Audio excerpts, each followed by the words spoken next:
कहाँ से स्टार्ट होते हैं, आर्टिकल 12 से लेके 35 तक, बट इस वीडियो में हम पढ़ेंगे फंडामेंटल राइट्स आर्टिकल 12 से लेके 18 तक।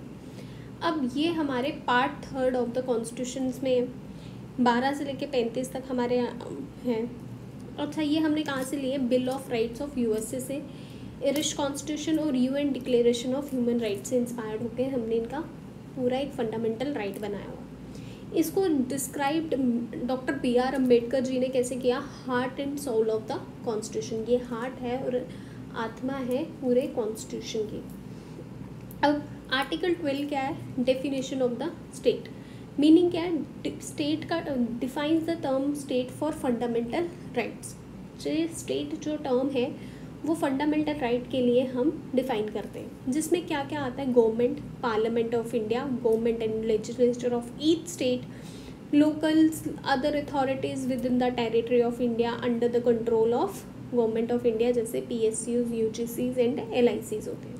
अब ये क्यों इम्पोर्टेंट है, और only if state violets your right, अगर स्टेट ही तुम्हारे वायलेट करता है वायलेट करता है राइट्स को, तो यू सीक, हमारे पास रेमेडीज़ भी हैं, हम उसको ठीक कर सकते हैं बाय आर्टिकल 32 है और 226। अब इसमें केस लॉज आए थे। पहला केस लॉ है अजय हशीवा वर्सेस खालिद मुजीबी का केस था 1981 में, जो a body receiving financial aid from government is a state. जो एक बॉडी रिसीव फाइनेंशियल एड हो रही थी गवर्नमेंट से, वो क्या है, स्टेट है। करंट अफेयर से देखा जाए तो facial recognition tech by police, आजकल न्यूज़ में है कि न्यूज़ में है क्या, फेशियल रिकॉग्निशन, थंब रिकॉग्निशंस हो गए हैं, तो ये चैलेंज्ड हुए कि स्टेट सर्विलेंस में उसके लिए लिंक हुआ। फिर Pegasus spyware issue, right to privacy versus state overreach, मतलब स्टेट ओवररीच कर रही है, हमारा प्राइवेसी हम हो रही है, इन दोनों केसेस में। मेन्स में देखा जाए तो discuss whether the expansion of the term state by judiciary has strengthen the scope of fundamental rights. इस पर आप 150 या 250, मैं बोलूँगी 250 वर्ड्स का लिखने का ट्राई करो, पॉलिटिक्स प्लस एथिक्स में। आर्टिकल 13 क्या कहता है, लॉज इनकंसिस्टेंट वॉर विथ और इन डेरोगेशन ऑफ फंडामेंटल राइट्स की बात करता है। अगर कोई भी लॉ वायलेट हो रहा है फंडामेंटल राइट में, शेल बी वॉइड, वो वॉइड है, अगर मतलब मना है, अगर आप कोई किसी का भी लॉ वायलेट कर रहे हो तो वो मनाही है, आप वायलेट नहीं कर सकते किसी भी फंडामेंटल राइट को। ये इंक्लूड करता है pre constitutional and post constitutional laws को। Doctrine of judicial review originates here. जो डॉक्ट्राइन ऑफ जुडिशियल रिव्यू है, जुडिशियल रिव्यू का कॉन्सेप्ट है, वो यहाँ से ही निकल कर आता है। केस जैसे Kesavananda Bharati versus state of Kerala 1973 का केस था, जिसमें कहा गया basic structure of doctrine includes fundamental rights की भी बात हुई थी। अब करंट के साथ लिंक किया जाए तो फॉर्म लॉज प्रोटेस्ट आया था 2021 में कि राइट टू प्रोटेस्ट और ये लाइवलीहुड एंड लॉज अंडर प्रोटेल। फिर इंटरनेट बैन हो गया था मणिपुर और जैसे JNK में, ये था डिसप्रपोर्शनेट रिस्ट्रिक्शंस लग रही हैं। मेंस का क्वेश्चन देखा जाए तो आर्टिकल 13 क्या कहता है, embodies the principle of constitutional supremacy elaborate with reference to recent judicial judgments. इसको आप कैसे लिख सकते हो, पहले तो आर्टिकल 13 है क्या, जुडिशियल रिव्यू, फिर आप इलेबोरेट कर सकते हो इसको फॉर्म लॉज के साथ, जो 2021 का प्रोटेस्ट था, प्लस इंटरनेट बैन हुआ मणिपुर और JNK में। कब हुआ था ये, जब एबॉर्गेशन ऑफ जम्मू एंड कश्मीर में आर्टिकल 370 हुआ तब। आर्टिकल 14 क्या कहता है, equality before law and equal protection of laws की बात करता है। इक्वल बिफोर लॉ का मतलब क्या है, नो स्पेशल प्रिविलेजेस, किसी को भी स्पेशल प्रिविलेजेस यहाँ पे नहीं है। और इक्वल प्रोटेक्शन किसकी बात करता है, इक्वल ट्रीटमेंट है हर एक सिचुएशन में सबको। डॉक्ट्राइन ऑफ रीजनल क्लासिफिकेशंस यहाँ पे अलाउडेड है। केस आया था नवजोत जौहर वर्सेस यूनियन ऑफ इंडिया 2018, जिसमें डिक्रिमिनलाइज्ड किया था होमोसेक्सुअलिटी, अपहेल्ड द आर्टिकल 14। मतलब अगर कोई सेम सेक्स के लोग एक साथ रहना चाहते हैं, मैरिज करना चाहते हैं, तो उनको आर्टिकल इनको अलाउड नहीं था, तो अब आप उनको अलाउ कर सकते हो। वो साथ में सेक्स भी कर सकते हैं, सेम सेक्स में वो साथ में इंटीमेट हो सकते हैं, वो साथ में रह सकते हैं, तो आप उनको मना नहीं कर सकते क्योंकि उनको भी इक्वालिटी का हक है। फिर करंट अफेयर में जैसे यूनिफॉर्म सिविल कोड की बात हो रही है कि इक्वालिटी वर्सेस रिलीजियस मैटर आ जाता है। रिलीजियस मैटर में देखा जाए कि हमारे रिलीजियस राइट कहाँ पे गए, पर एक तरफ इक्वालिटी है, तो आई थिंक हमें इक्वालिटी की तरफ जाना चाहिए क्योंकि नेशन इज़ ऑलवेज फर्स्ट ना। प्रेमानंद महाराज जी भी तो कहते हैं कि देश सबसे पहले, बाकी सब चीज़ें बाद में। फिर अग्निपथ स्कीम जब आई, चैलेंज्ड हुई आर्टिकल 14 की आर्टिकल 14 के ग्राउंड्स पे। मेंस ऑप्शनल में देखा जाए तो सोशियोलॉजी और लॉ के स्टूडेंट्स अच्छे से लिंक कर सकते हैं। Discuss the role of article 14 in transforming caste based inequalities in India. Sociology में पूछा जा सकता है और लॉ में भी, तो 250 वर्ड्स का आप आराम से इस पर लिख सकते हो। आर्टिकल 15 क्या बात करता है? Prohibition of discrimination on grounds of religion, race, caste, sex और place of birth. Core idea क्या है? Negative right prevent the state from discrimination. ये प्रिवेंट करता है कि स्टेट कोई डिस्क्रिमिनेशन ना करे। ये बोलता है कि अगर स्टेट में कोई डिस्क्रिमिनेशन होगा या लोग आपस में डिस्क्रिमिनेट करेंगे तो फंडामेंटल राइट का वॉयलेशन होगा। और अगर किसी का भी फंडामेंटल राइट, एक लेमन लैंग्वेज में आप में से किसी का भी फंडामेंटल राइट वॉयलेट हो रहा है, तो आप सीधा सुप्रीम कोर्ट जा सकते हो, हाई कोर्ट जा सकते हो, पिटिशन फाइल कर सकते हो। जिसने आपके फंडामेंटल राइट को वॉयलेट किया है, आप उसके खिलाफ केस कर सकते हो, अगर whether it is a state, whether is is individual हो। अब क्या है? परमिट्स जैसे women and children, scheduled tribes, caste, OBCs, reservations में हो। इकोनॉमिकली वीकर सेक्शंस का लेकर आए थे 103rd अमेंडमेंट एक्ट 2019 में आया था, जो इकोनॉमिकली वीकर सेक्शंस है। जैसे कोई जनरल कैटेगरी में है बट वो इकोनॉमिकली वीक है, तो उसको तो प्रिविलेजेस नहीं मिल रहे ना जो बाकियों को मिल रही है। वो बहुत मुश्किल से मतलब अफोर्ड कर पा रहा है कोई फ़ी वगैरह, तो उसको EWS जो वीकर सेक्शंस हैं उनमें रखा गया। अब की judgment Indira Sawhney versus union of India 1992, जिसमें ओबीसी की रिजर्वेशन के ऊपर केस था। फिर जयंत अभियान वर्सेस यूनियन ऑफ इंडिया 2022, जो इन्होंने बोला कि 10% EWS कोटा है, ये कॉन्स्टिट्यूशनली वैलिड है। करंट अफेयर्स में देखा जाए EWS quota implementation, debates on reservation in promotions जो चलती रहती हैं।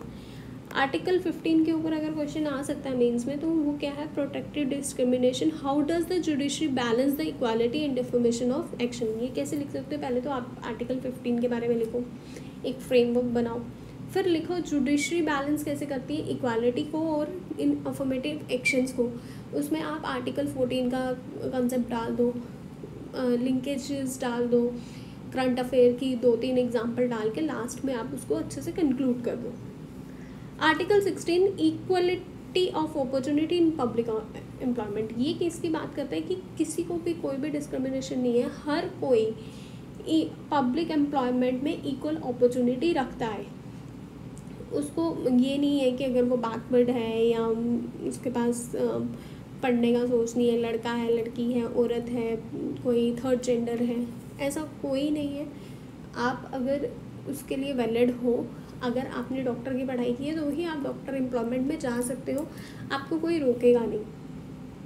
फिर इसमें एक लैंडमार्क जजमेंट आया था M Nagaraj versus union of India 2006 में। इन्होंने क्या कहा था कि ले डाउन द कंडीशंस लगाई थी कि रिजर्वेशन इन जो प्रमोशंस है वहाँ पे, कि प्रमोशंस में आप रिजर्वेशंस आपको नहीं देखनी चाहिए। फिर करंट अफेयर्स में देखा जाए, अच्छा मैं ये पूछती हूँ, ठीक है आपको जॉब रिजर्वेशन के बेसिस पे मिल रही है, रिजर्वेशन का कोटा लग रहा है, क्या ये चीज़ सही है कि प्रमोशन के टाइम पे भी रिजर्वेशंस देखी जाए या देखी जाती है? ये आप मुझे आंसर कमेंट सेक्शन में बताओगे। करंट अफेयर्स में देखा जाए, Maratha reservation struck down, Maratha reservation को ख़त्म किया गया 2021 में सुप्रीम कोर्ट के द्वारा, क्योंकि ये 50% से ज़्यादा कैप पे जा रहे थे। कोई भी रिजर्वेशन 50% से ऊपर नहीं मिलेगी, कोई भी रिजर्वेशन है। हमेशा रिजर्वेशन में जनरल कैटेगरी के लिए 50% सीट्स होती है, रिजर्व्ड कैटेगरी में कैटेगराइज्ड होके वो 50% सीट्स डिवाइड होती है। Let is I am giving you an example. अगर 100 सीट्स हैं तो 50 सीट्स फॉर जनरल कैटेगरी, फिर 10 या 2 करके PW तक जाता है, उनको रिजर्वेशन मिलती है, मतलब उनकी कैटेगरी के हिसाब से उन सीट्स डिवाइड होती है। जैसे EWS की 5, फिर OBC की 5, 10 हो गई, 60 हो गई, अब 40 रहेगी। तो PW की 4 कैटेगरीज हैं, उनमें 4 कैटेगरीज में आ जाएंगी 10 करके। तो ये सीट्स ऐसे डिस्ट्रीब्यूट होती हैं। अब देख लो रिजर्वेशन अच्छा है कि बुरा है, ये आप मुझे इस स्टोरी के बाद कमेंट सेक्शन में बनाना। ऑप्शनल में कैसे लिंक कर सकते हैं? पब्लिक एडमिनिस्ट्रेशन में हो सकता है और सोशोलॉजी में हो सकता है। How affirmative action policies in article 16 shape civil services diversity. Mains के एंगल से देखा जाए, reservation under article 16 clause 4 is not a right but enabling provisions, comment with recent supreme court rulings के साथ। ये आज सिर्फ ओवरव्यू है, कल हर एक आर्टिकल दोबारा से वीडियो आएगी। आज समझ लो कि ये ऐसी एक आउटलाइन है, ऐसा है। अब इसके हर एक आर्टिकल के इन डेप्थ में हम नेक्स्ट वीडियो में करेंगे। आर्टिकल 17 क्या है? Abolition of untouchability, declares untouchability क्या है? अगर आप छुआछूत करते हो कि हाँ ये छोटी कास्ट का है, हम बड़ी कास्ट के हैं, हम इसको हाथ लगाएंगे, अनटचेबल, हम गंदे हो जाएंगे, तो वो प्रोहिबिट है। और यह क्या किस में आता है? Protection of civil rights act 1995। Supreme मैं ऐसी देखती हूँ ना, मेरे मुंह से ना सुप्रीम कोर्ट ही निकलता है। Scheduled right caste to scheduled tribes, prevention of aristocracy act 1989। इसमें केस आया था सफाई कर्मचारी आंदोलन केस 2014, जिसमें एक वॉयलेट हुआ था आर्टिकल 17 एबॉलिशन ऑफ अनटचेबिलिटी, क्योंकि वो सफाई कर्मचारी थे तो उनको हाथ लगाने से मना कर दिया था। Current issue, rising crime against Dalits, जैसे हाथरस केस हुआ था 2020 में। मैनुअल स्क्वेंजिंग्स डेथ हुए डिस्पाइट बैन आज भी नालों में, गटरों में लोग उतर के सफाई कर रहे हैं, उसके ऊपर बैन नहीं लगा, उसके ऊपर मैनुअल आज भी वो सफाई हो रही है। फिर reservation in promotions as a remedy for caste heredity. अब यहाँ पे बोला गया है कि रिजर्वेशन जो है एक रेमेडी की तरह है कि उनको प्रमोशंस में मिले। अब मुझे कमेंट सेक्शन में बताना कि ये सही है कि नहीं। और मेंस में देखा जाए तो article 17 caste discrimination previewed in India, examine the legal, societal and administrative gaps के बारे में। आर्टिकल 18 क्या बात करता है? एबॉलिशन ऑफ टाइटल्स की, कि आपको कोई भी टाइटल अपने साथ नहीं लगाना है एक्सेप्ट मिलिट्री, एकेडमिक, प्लस अगर आप डॉक्टर हो तो। अगर आप IAS ऑफिसर कल को बनते हो तो आपका नाम IAS प्रवीण कुमार नहीं हो सकता, IAS विशेष सिंह नहीं हो सकता, IAS ममता प्रहार नहीं हो सकता, तो आपका सिंपल नाम होगा। बट हाँ, अगर आपने PhD करी है या आप डॉक्टर हो तो आपके नाम के आगे डॉक्टर लग सकता है। एक्सेप्शन, भारत रत्न अवार्ड्स, पद्म भूषण, यहाँ पे not titles in legal sense. Landmark case आया था Balaji Raghavan versus union of India 1996 का, जिन्होंने कहा था Padma awards are violated, Padma awards violate कर रहे हैं आर्टिकल 18 को। अभी डिबेट्स में क्यों है? क्योंकि स्क्रैप अवार्ड्स कंट्रोवर्शियल फिगर्स में आ जाता है। Debate on Padma awards given to RSS workers जो हैं और पॉलिटिकल लीडर्स। अब आर्टिकल 18 पे क्वेश्चन की ensures the republic character of Indian democracy, discuss with the examples. ये आ गया कौन कौन से मेन फोकस एरियाज कौन कौन से हैं 18 में। लिंकेज देखा जाए तो हम ऑप्शनल में कर सकते हैं, मेंस के पास्ट के क्वेश्चंस, ये आप लोग ट्राई करना। ये मैं पढ़ देती हूँ। आर्टिकल 12 कह रहा है definition of state, scope of fundamental right, main focus है इस पे सर्विलेंस और डिजिटल गवर्नेंस पे। Article 13 law inconsistent with fundamental rights, judicial review, internet bans और फर्म लॉज पे। आर्टिकल 14 किसकी बात करता है, equality before law, anti arbitrariness, UCC, LGBTQ rights के बारे में बात करता है, no discrimination, affirmative action, EWS quota, gender rights की बात कर रहा है, इक्वल एम्प्लॉयमेंट और opportunity, reservation and representation, civil service reforms, OBC debates, abolition of untouchability, caste equality, manual scavengings, aristocracy, abolition of titles, republican values, awards और misuse of honours, ये main focus areas हैं। Sociology, political science, law, public administration और ethics में भी हम use कर सकते हैं। और ये पास्ट के और प्रैक्टिस के लिए मैंने क्वेश्चंस लिखे, एक बार ट्राई करना, और जो बीच में क्वेश्चंस हैं वो भी ट्राई करना। और इस अब एक एक आर्टिकल की ये पहले हम क्या करेंगे, थोड़े से आर्टिकल्स लेंगे ना, 35 तक आर्टिकल है, 12, 13, 14, 15, 16, 17, 18, 19, 20, 21, 22, 23, 24, 25, 26, 27, 28, 29, 30, 31, 32, कितने टोटल आर्टिकल्स होंगे, 21 फंडामेंटल राइट्स में, 12 से लेके 32 तक 21 ही हुआ ना, जितने भी हुए। तो हम थोड़े थोड़े आर्टिकल्स लेके उनको पहले तो ओवरव्यू देखेंगे, फिर ओवरव्यू के बाद हर एक आर्टिकल को डिटेल्ड में समझेंगे, डिटेल्ड में उसके केस को करेंगे। Thank you very much, bye bye, Radhe Radhe. Please like, share and subscribe, bye bye.